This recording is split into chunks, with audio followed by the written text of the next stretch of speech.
नमस्कार दोस्तों, मैं हूं सुनील और आप देख रहे हैं जय भारत न्यूज़। तो बात करते हैं वीडीसी मेंबरों की, जिनको कि अभी तक धोखे में रखा गया, लेकिन अब बीजेपी सरकार ने एक बहुत ही बड़ा फैसला लिया है, जो कि बहुत खुशी की बात है। तो हमारे साथ जुड़ चुके हैं एक्स मिनिस्टर सुनील शर्मा जी। क्या कहना है इनका, देखते हैं इस खास रिपोर्ट में।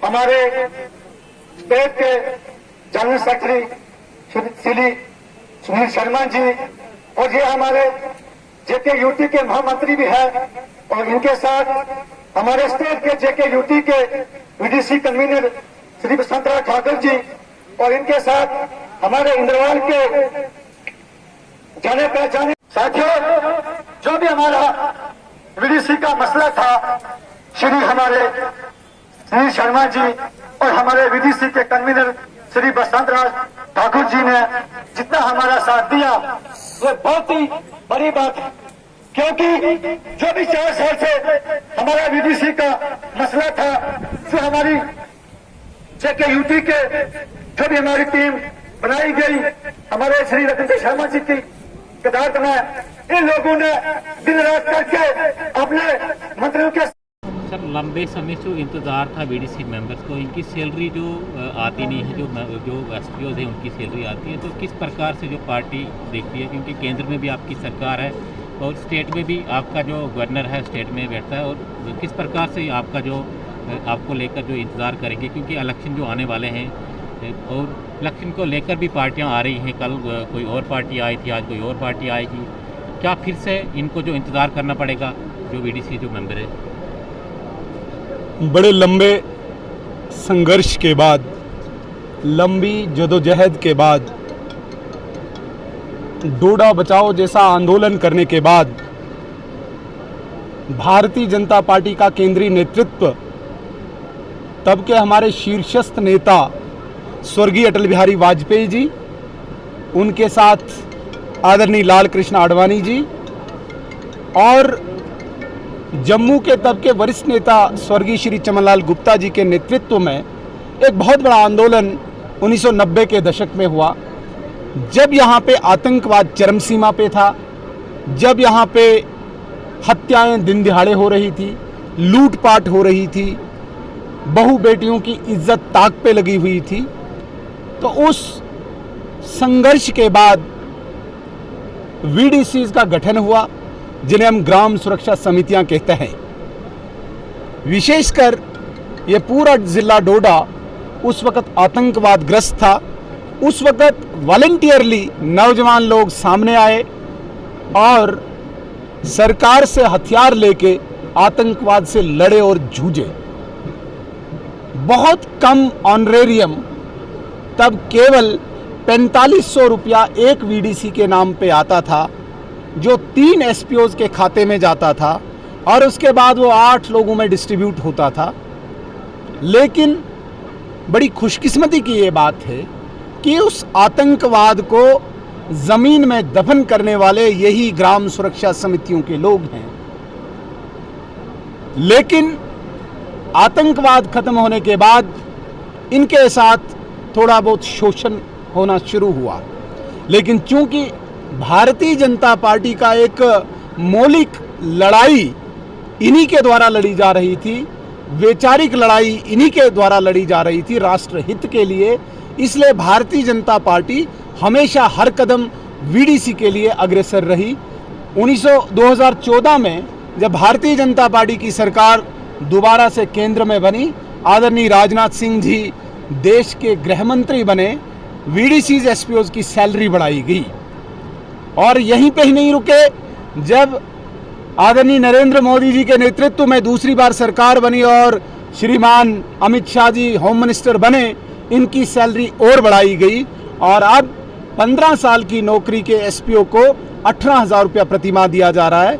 इस हिसाब से एक वीडीसी में 54,000 रुपया आता है 3 एसपीओज के नाम पे। बदकिस्मती ये रही कि कुछ एसपीओज जो कोर्ट में गए, जिन्होंने एक डायरेक्शन लाई कि वो ये 54,000 रुपये नहीं बांटेंगे और कोर्ट ने इसे मान्य ठहराया और बाकी वीडीसी वाले जो 5 जिसमें बचे थे, 6 जिसमें बचे थे, उनको कोई सैलरी नहीं मिल रही थी। बड़ी हाहाकार मची हुई थी।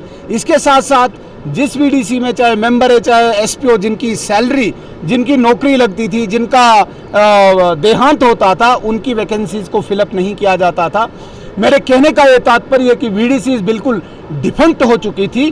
भारतीय जनता पार्टी की तरफ से पूरे स्टेट में हमारा एक एक्सक्लूसिव सेल इस वीडीसीज की समस्याओं को देखता है, जिसके कन्वीनर हमारे बड़े भाई और उस डोडा बचाओ आंदोलन के एक प्रमुख कार्यकर्ता ठाकुर बसंत राज जी इस सेल के संयोजक हैं। इनके नेतृत्व में बहुत एक लंबी जदोजहद चली और वीडीसी की समस्याओं को सुलझाने के लिए केंद्र तक बात हुई। श्रीमान रविंदर रैना जी जो हमारे प्रदेश के अध्यक्ष हैं, उन्होंने मुझे ये जिम्मा सौंपा कि इन वीडीसीज का जो प्रॉब्लम्स हैं, जो बसंत राज जी जिसके लिए लड़ रहे हैं, इनके साथ खड़े होकर इनकी समस्याओं का निपटारा करने के लिए आप जिस भी प्लेटफार्म पे जाना है जाइए। और अभी हमें खुशी हो रही है कि केंद्र ने लगभग इसका नोट दे दिया है कि हर वीडीसी में कोई एसपीओ अलग नहीं रहेगा, मेंबर अलग नहीं रहेगा। 8 के 8 लोग इक्वल रहेंगे, चाहे उन्हें एसपीओ मानो या सदस्य मानो, और किन्हीं 3 के नाम पे कोई सैलरी नहीं आएगी। 8 के 8 के नाम पे ही डायरेक्ट ट्रांसफर अकाउंट में उनकी सैलरी आएगी, जो एक बहुत बड़ी सफलता है। और आगे मुझे लगता है कि जनरेशन टू जनरेशन इन वीडीसी वालों की समस्या खत्म हो जाएगी। इनको किसी के मोहताज नहीं रहना पड़ेगा, डायरेक्ट इनके अकाउंट में सैलरी आएगी। दूसरा मेरे साथियों, हमने विशेषकर हमारे वीडीसी सेल ने ये मांग उठाई है कि जनरल लाइन एसपीओ और जो ये वीडीसीज के एसपीओज थे, इनको थोड़ा सा अलग अलग रखा जाए। जनरल लाइन एसपीओ के लिए जो पुलिस स्टेशन में ड्यूटी देते हैं, जो पुलिस लाइन में ड्यूटी देते हैं, उनके लिए आप क्वालिफिकेशन मैट्रिक पास रख सकते हो, उनके लिए आप हाइट रख सकते हो, उनके लिए आप एज लिमिट रख सकते हो। लेकिन जो वीडीसी है, जिसका काम डायरेक्ट आतंकवाद से लड़ने का है, ये एक एक्सीजेंसी में बनाया जाता है। और पुलिस रूल, जो भारत का पुलिस रूल है, वो ये कहता है कि एक्सीजेंसी में जो इमीडिएट ऑफिसर होता है, वो अपनी सुविधा अनुसार in the interest of nation, और एक्सीजेंसी में उसे कोई एज, क्वालिफिकेशन या किसी दूसरी की ज़रूरत नहीं पड़नी चाहिए।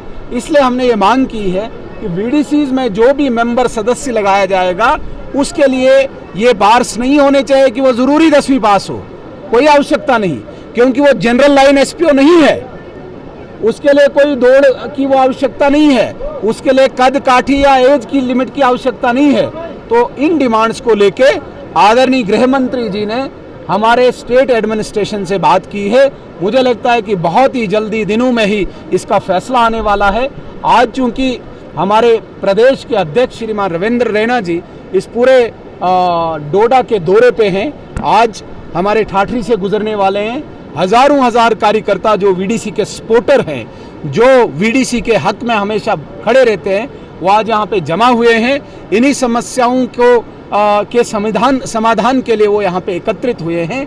इसलिए हम उनके स्वागत में आज यहाँ पे खड़े हैं। बहुत ही जल्दी हमारे आदरणीय अध्यक्ष यहाँ पे पहुँचेंगे और जो वीडीसीज की ये जो बेसिक समस्याएं हैं, इनका समाधान लगभग जो तय हो चुका है, उसी की चर्चा के लिए अभी आगे की कार्रवाई होगी। एक क्वेश्चन ये है कि जो वीडीसी एसपीओ जो कि डिसएंगेज किए गए हैं, उनके बारे में उनका क्या है, उसको रीइंस्टेट करेंगे, दोबारा से वापस लाएंगे या उसको आप रिटायरमेंट ही रखेंगे? मैंने पहले ही आपके सवाल का जवाब दिया। मैंने कहा कि जो वीडीसी एसपीओ जिसकी डेथ हुई है, जिसकी नौकरी लगी है और वैकेंसी खाली है, उसको फिलअप करने का फैसला लिया गया है। लेकिन जनरल लाइन एसपीओ से हटके वो होना चाहिए।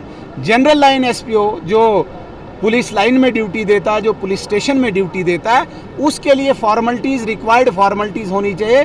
जो वीडीसी का एसपीओ या जिसे मेंबर हम कहेंगे, वो एक्सीजेंसी में लगाया जाता है, उसके लिए ये फॉर्मेलिटीज़ इंप्लीमेंट नहीं होनी चाहिए। जैसे जो एसपीओ वीडीसी के जैसे मतलब जो अपना ये